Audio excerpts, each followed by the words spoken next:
Hello everyone, welcome back to my channel A Day with Dr. Iti. I hope you all are doing very well. So today's video is going to be about your baby's teeth. Yes, you heard it right. So आज का हमारा topic जो होने वाला है वो होने वाला है डेसिडस टीथ, जिसको हम मिल्क टीथ भी बोलते हैं। ये टॉपिक जो पेरेंट्स अभी अभी बने उनमें बहुत ज़्यादा पॉपुलर है, बिकॉज हम लोगों के माइंड में बहुत सारे क्वेश्चंस आते हैं related to our baby's teeth, our baby's health. Recently मेरे एक नोन है, उनके बेबी के टीथ में थोड़ा सा प्रॉब्लम था and she call me and asked me कि मुझे क्या करना चाहिए, should I extract the tooth और इसकी फिलिंग करवा लेनी चाहिए, क्या करवाना चाहिए। तो शी वॉज़ वेरी वरीड। तो उनके बारे में सुनकर मुझे ऐसा लगा कि हाँ, अभी के जो लाइफस्टाइल है, जो ईटिंग हैबिट्स हैं, उसको उससे रिलेटेड जो है बच्चों में बहुत ज़्यादा प्रॉब्लम हो रही है। तो ऑब्वियसली पेरेंट्स के मन में काफ़ी कुछ क्वेश्चंस आते होंगे। So I thought why not make a video about this topic related है। और चलो अभी मैं कोशिश करूँगी कि इस वीडियो में सारे उन क्वेश्चंस के आंसर करूँ जो आप लोगों के मन में आते हैं अपने बच्चों के टीथ से रिलेटेड।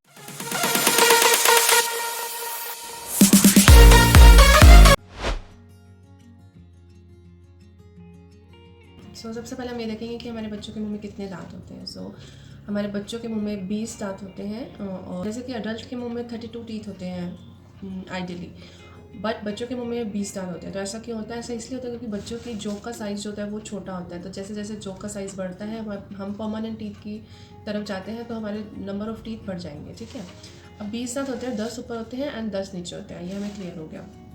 अब इनमें क्या होता है कि बच्चों के दांतों का इंपॉर्टेंस क्या है, क्यों आते हैं बच्चों में दांत, ऐसे मतलब मिल्क टीथ होते हैं और फिर परमानेंट टीथ, ऐसा क्यों होता है? तो ऐसा इसलिए होता है कि बच्चों के मुंह में जब दांत आते हैं तो वो फॉर द फर्स्ट टाइम होता है। ठीक है, तो बच्चों का डाइजेस्टिव सिस्टम उसके लिए भी रेडी होता है। जब हम फूड को च्यू करके जब हम swallow करते हैं खाने को, तो उसका डाइजेशन और अच्छे से होता है। उससे पहले बच्चे बिना च्यू किए फूड खा रहे थे, हम उनको बॉइल्ड फूड देते हैं, ऐसा देते हैं। ठीक है, तो फर्स्ट इंपॉर्टेंस ये हो गया कि हमारे डाइजेस्टिव सिस्टम को वो रेडी करते हैं टीथ। ठीक है, और सेकंड ये होता है कि जो मिल्क टीथ होते हैं, जो डेसिडस टीथ होते हैं, वो परमानेंट टीथ के लिए एक गाइडेंस का काम करते हैं।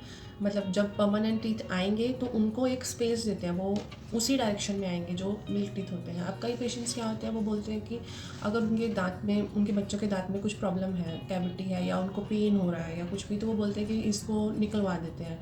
ठीक है, उनको बोलेंगे कि मैम इसको निकाल दो, बट ऐसा नहीं होता। ठीक है, हम दांत को अगर निकाल देंगे, मतलब जब तक अगर दांत बच सकता है तो उसको बचाना ही चाहिए। ऐसा नहीं है कि अगर 2 बार दांत आने हैं तो हम फर्स्ट वाले दांतों की कोई इंपॉर्टेंस ही नहीं है, उनको हम ख़राब हो गया तो निकलवा दें, ऐसा नहीं है, क्योंकि वो एक स्पेस का, एक डायरेक्शन का काम कर रहे हैं परमानेंट टीथ के लिए। ठीक है, तो अगर आपका बच्चों के दांत में कुछ दिक्कत हो रही है तो ऑब्वियसली उनकी फिलिंग कराइए। अगर कैविटी है और भी कोई प्रॉब्लम है तो वो सॉल्व हो सकती है। और बाई चांस इतनी ज़्यादा प्रॉब्लम हो गई है कि आपको डेंटिस्ट ने ये बोल दिया कि आपको एक्सट्रैक्ट ही करवाना पड़ेगा, तो आपको स्पेस मेंटेनर यूज़ करने चाहिए, क्योंकि स्पेस मेंटेनर क्या, उस स्पेस को मेंटेन करके रखते हैं परमानेंट टीथ की गाइडेंस के लिए। तो ये है। तो नेक्स्ट क्वेश्चन ये हो सकता है कि बच्चों में दांत कब कब आते हैं? तो ये रहता है कि सब बच्चों का थोड़ा बहुत चेंज हो सकता है, मतलब एक रेंज होती है, इससे कोई फिक्स टाइम नहीं है कि इतने में ही ये दांत आएगा, एक रेंज है। तो कुछ बच्चों के उतने रेंज में, किसी के जल्दी आ जाते हैं, किसी के थोड़ा सा लेट हो जाते हैं, बट आ जाते हैं, ऐसा कुछ नहीं। तो जैसे कि कई पेरेंट्स कंपैरिजन करते हैं कि हमारे बच्चे के दांत तो इतने महीने में आए थे, इनके तो आ नहीं रहे हैं, या फिर हमारे बच्चों के दांत नहीं आ रहे हैं, इनके बच्चों के तो इतनी जल्दी आ गए। तो ऐसा कुछ नहीं है। तो मैं आप लोगों को एक रेंज एक्सप्लेन करती हूँ दांत आने की बच्चों के। तो आप उसमें देख सकते हैं कि आपके बच्चों के दांत आ रहे हैं या नहीं आ रहे हैं, तो उस अकॉर्डिंग आप अपने डेंटिस्ट को कंसल्ट कर सकते हैं। ठीक है, तो हमारे पास यहाँ पर एक चार्ट है, एज यू कैन सी। ये चार्ट मैं यहाँ पे स्क्रीन पर भी शो कर दूँगी, आप पोज करके इसका स्क्रीनशॉट भी ले सकते हैं। ठीक है, तो आप ये जैसे कि ये अपर जो होगी और ये होगी लोअर जो।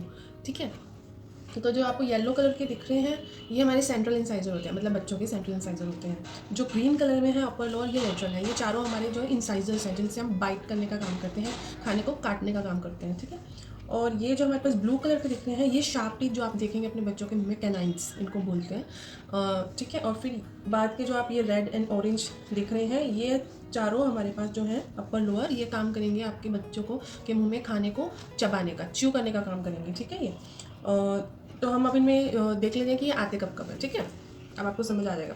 अब मैं आप लोगों को बताऊंगी कि कौन से दांत कब आएंगे बच्चों के मुंह में। ठीक है, तो मैं आपको एक रेंज बताऊंगी उस रेंज में आपके बच्चों के दांत आ सकते हैं, ठीक है। अपर लोअर की मैं मिक्स रेंज बता रही हूँ, अगर आपको पर्टिकुलर रेंज देखनी है तो वो जो मैं चार्ट स्क्रीन पे दूंगी उसमें आप पर्टिकुलर देख सकते हैं, बट मैं अभी आपको मिक्स रेंज बताऊंगी। तो जो सेंट्रल इंसाइजर्स होते हैं हमारे बच्चों के मुंह में, सेंट्रल एंड जो लेटरल, मतलब ओवरऑल जो इंसाइजर्स होते हैं उनकी टाइमिंग रहती है 6 मंथ टू 16 मंथ्स, ठीक है।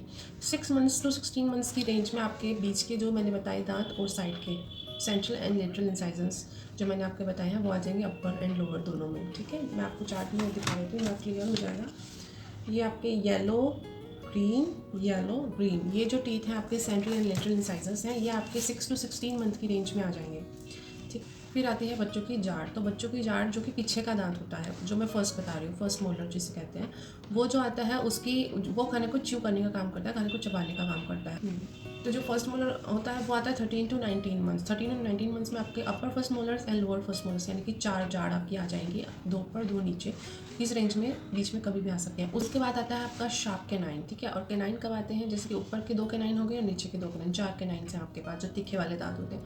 तो ये जो शार्प टीथ आते हैं ये आते हैं आपके 16 टू 23 मंथ, 16 टू 23 मंथ्स की रेंज में आपके शार्प टीथ आ जाएंगे। उसके बाद सबसे लास्ट में आपका आता है इन जाड़ आपकी जो बची है ऊपर की 2 और नीचे की 2 जो सबसे लास्ट में होती है, जिसको हम सेकंड मोलर बोलेंगे, वो आपकी उसकी रेंज होती है 21 मंथ्स टू 33 मंथ्स, इस मंथ्स की रेंज में वो आ सकती है, ठीक है। तो इस तरह आपके बच्चों के मुंह में पूरे 20 दांत हो गए। तो ये जो दांतों का जो इरप्शन रहता है ये चाइल्ड टू चाइल्ड डिफरेंट होता है, मतलब सब बच्चों की ग्रोथ डिफरेंट होती है। तो इस रेंज में आपके बच्चों के दांत कभी भी आ सकते हैं, तो चिंता करने की बात नहीं है कि हमारे लेट आ रहे हैं या जल्दी आ रहे हैं। एक्चुअली क्या होता है कि बच्चों के जो दांत होते हैं वो जब बेबी वूम में होता है तभी बनने शुरू हो जाते हैं, ठीक है, जो कि अंदर इरप्ट नहीं होते हैं, बाहर नहीं आते हैं, लेकिन उनका बनना शुरू हो जाता है, ठीक है। ओवरऑल अगर हम देखें तो 6 मंथ से लेकर आपका बच्चा जब 3 ईयर्स तक, 2.5 टू 3 ईयर्स तक हो जाता है, तब तक आपके बच्चों का पूरा डेंटिशन जो है डेसिडियस डेंटिशन मतलब दूध के दांत का जो रेंज है वो कंप्लीट हो जाती है, तब तक आपके बच्चों के दांत आ जाते हैं दूध के। तो ये मैंने आपको बता दिया कि बच्चों के मुंह में दांत कब कब आते हैं, और यूज़ मैंने आपको साथ साथ बता ही दिया कि जो इंसाइजर है वो बाइटिंग का काम करते हैं, जो कैनाइंस शार्प टीथ है वो टीयरिंग का काम करते हैं, जिससे बच्चा कुछ भी तोड़ने का काम करेगा, ठीक है। इसको हम टीयरिंग टूथ भी कहते हैं। और जो लास्ट के मोलर होते हैं जिनको आप जाड़ बोलते हैं, उनसे बाद बच्चा च्यू करने का काम होता है, तो ग्राइंड अच्छे से च्यू ग्राइंड करके वो स्वॉलो करता है, जिससे डाइजेशन जो हमारा अच्छा रहता है। तो यह है। इसके अलावा जो है कई बच्चों में बच्चों का जब जन्म होता है उसमें ऑलरेडी टूथ होता है, तो उसको वो कोई ऐसा चिंता करने की बात नहीं है। उसमें क्या होता है, जब एक्स्ट्रा टूथबर्ड होने की वजह से बच्चों में एक एक्स्ट्रा दांत आ जाता है जन्म के टाइम में, तो ऐसा कुछ डरने की बात नहीं है। वो ना तो परमानेंट दांतों को इफेक्ट करता है, ना ही डेसिडियस दांतों को इफेक्ट करता है, और उसको हम एक्सट्रैक्ट भी करा सकते हैं, उससे कोई भी हार्म नहीं होगा। तो ये आपका न्यूनेटल टीथ हो गया जो कि बच्चों के जन्म के टाइम में आता है। इसके अलावा भी अगर आपके पास कोई भी क्वेश्चन है आप नीचे कमेंट्स कर सकते हैं, मैं उनका ज़रूर आंसर करूँगी। और अगर आपको ये वीडियो थोड़ा बहुत भी समझ आई है तो आप दूसरों को भी इसके बारे में अवेयर करें, ताकि क्योंकि दांतों के बारे में अवेयरनेस होना बहुत ज़रूरी है। इससे क्या होगा कि जो लोगों के दिमाग में ये रहता है कि ख़राब हो गया निकलवा दो दूध का ही दांत, तो वो जो परसेप्शन है लोगों का कि दूध के दांत ही तो है उसके बाद परमानेंट दांत आएंगे ही, तो वो जो है वो ख़त्म करना ज़रूरी है। क्योंकि हमें मिल्क टीथ को, डेसिडेट्स टीथ को भी बचाना बहुत ज़रूरी है। जैसा कि मैंने आपको स्टार्टिंग में ही बता दिया, ओरल हाइजीन भी मेंटेन रहती है उनसे, अगर हम उनको भी हेल्दी रखेंगे उससे क्या होगा कि बच्चों का परमानेंट दांत को डायरेक्शन भी देंगे, ठीक है। तो ये मेंटेन करने बहुत ज़रूरी है। इसके अलावा भी अगर आपको कोई भी प्रॉब्लम है तो आप मुझे कमेंट कर सकते हैं। अगर आपको ये वीडियो पसंद आई हो तो please give it a thumbs up and share this video as many people as you can, ताकि उनमें भी डेंटल अवेयरनेस बढ़े। So thank you, I see you next time with another topic. अगर आप किसी टॉपिक के बारे में जानना चाहते हैं तो वो भी आप कमेंट कर सकते हैं। Thank you.